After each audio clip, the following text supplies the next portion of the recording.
Hey, what's up, guys? You're now listening to Devo with Uncle Theo. Today, we're going to cover day 38, Leviticus 19 and 20. Now, as we continue to work through the holiness code, which is found in Leviticus 17 through 26, we're learning a lot. We've learned how Israel has become a great nation. We've learned that they've gained not only their purpose, they're now learning their language in order to obtain the presence of God. And so in order to obtain the presence of God, they must be holy as God is holy. And we're looking at that at every single level. I think this is one of the main reasons why people crash and burn in Leviticus, because it's just so thorough. God is covering every area of life, every facet of life. Like even today, he breaks it down even into marks on the body, shaving your head, tattoos. He is turning over every rock to make sure his people know that, look, there is no part, no area of your life that should not be dedicated to me. Quite naturally, when we get to the New Testament, no wonder we learn that our body is a temple and it's his, and we should dedicate our lives to him. In everything we do, we should consult God and include him, which is the basis of Proverbs 3, 5, and 6. In all your ways, acknowledge him. Bring him to God and he'll direct your paths. And this is what he's asking from the people. So what we're about to start getting into now, we're about to start getting back into an exposition of the 10 Commandments. Remember when we talked before, we said that the 10 was like an abstract, which is basically a summary of the contents of a book. So another way to describe the 10 Commandments instead of the word abstract is a summary or a synopsis or an outline. All of those things fit well for what the 10 Commandments are.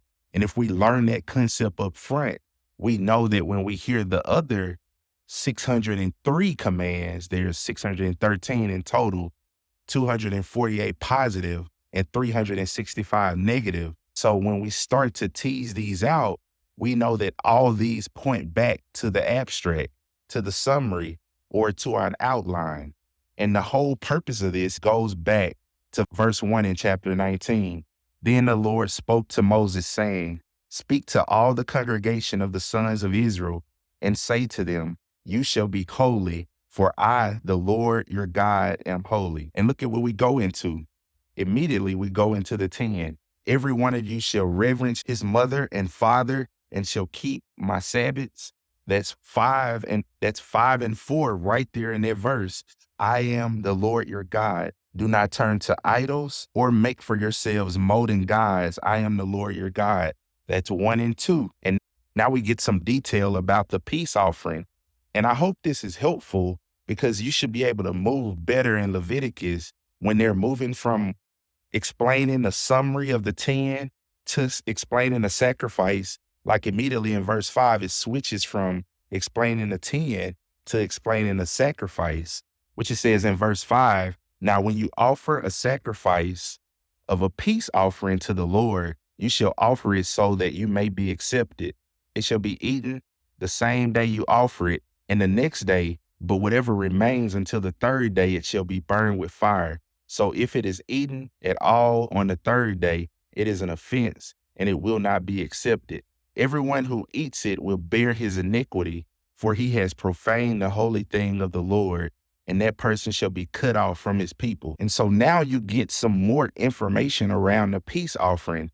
And so basically what we're to do, we're to take the foundation of it from chapters 1 through 5. And anytime we hear something about the peace offering, we're just to add that information to the peace offering. Same with the sin, same with grain, same with whole burnt offering, same with the guilt offering. And now look at what happens here. We immediately switch back to the poor in verse 9.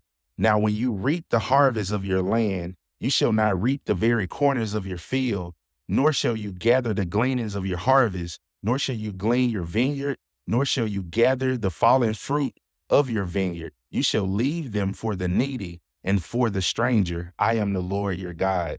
And see, this is God again providing and caring for the needy, which is why the people needed to obey him, because it trickles down to all of his people when you're obedient.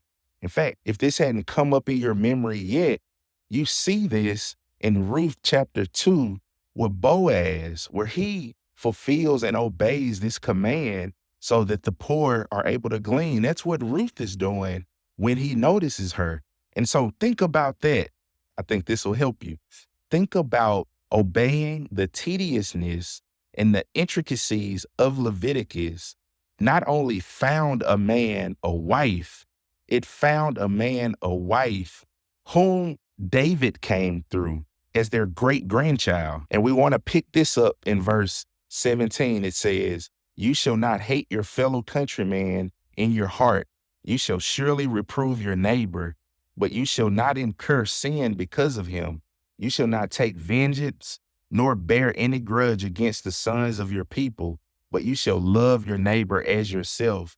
I am the Lord." I know this rings a bell because the last phrase I read is the greatest commandment. When you combine Deuteronomy 6:5 with this verse here, Leviticus 19:18, this is what Jesus puts together to say is the greatest commands of the whole law. That should entice us to read the whole law as well, because you get nuggets dropped throughout the law that could be just as important as verse 18 to sum up the entire law. Then in verses 23 through 25, Israel gets instruction about when they're to enter the land. They can't eat of any of the fruit trees for 4 years.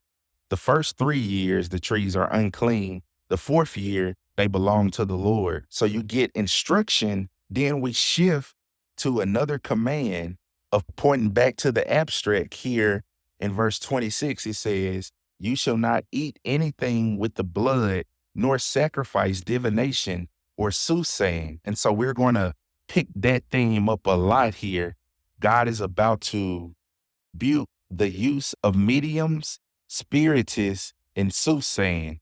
In fact, you'll see it here again in verse 31. "Do not turn to mediums or spiritists. Do not seek them out to be defiled by them. I am the Lord your God." And so quite naturally, God is going to cut off access to these things, because the whole point of the book is him giving them his presence. They don't need to seek the benefit of another. That's going to be enticing. And anytime a temptation comes outside of what Yahweh has commanded, it's going to be that of the enemy. It's going to be that of Satan. And so in order for it to be enticing, it has to come with results, which is why Israel goes after foreign gods a lot, because Satan energizes these things, whether it's Molech, whether it's Baal, whether it's Ashtaroth, these fertility gods, these rain gods, they all produce results to entice Israel away. And so God says, look, I place my presence in your midst, and I've given you the high priest as your mediators. Do not go to mediums. These mediums are humans who act as go-betweens. And God is saying, no go-betweens. I've given you your go-between, which is the high priest and the Levitical priesthood. And that is always the temptation, to choose something that you think is better than what you already have. This is why he had to teach that lesson in Leviticus 10.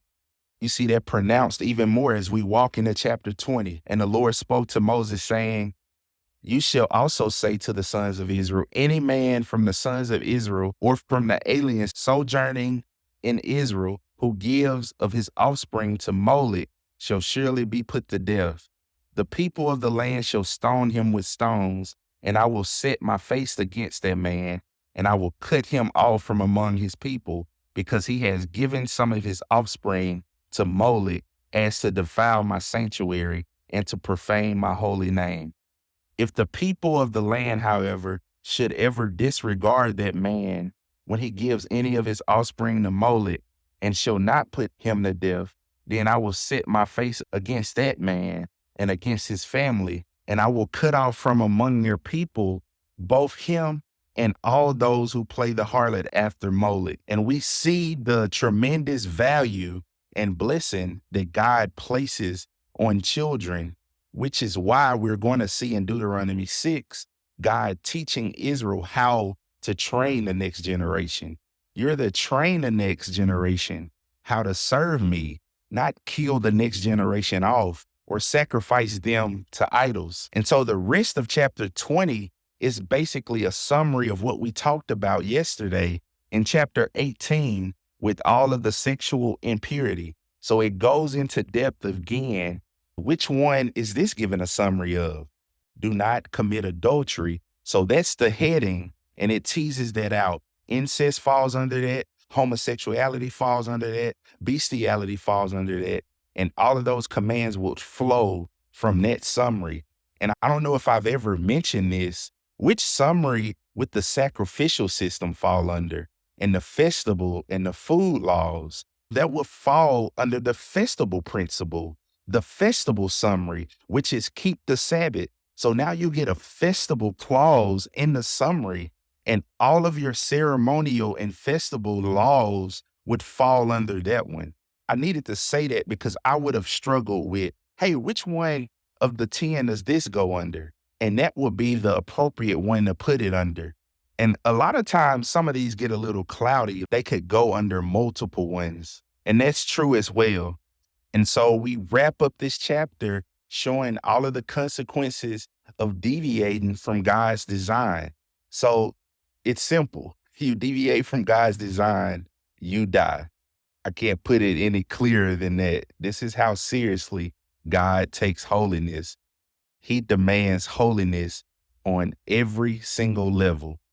So let's continue to learn about our God and how great and how holy and awesome he is, so we can continue to see how Israel was supposed to be holy, not only with their time, but in their place and with what they ate and what they drank, and in the mundane and in the monumental, with their health, with their private life, and with their public life.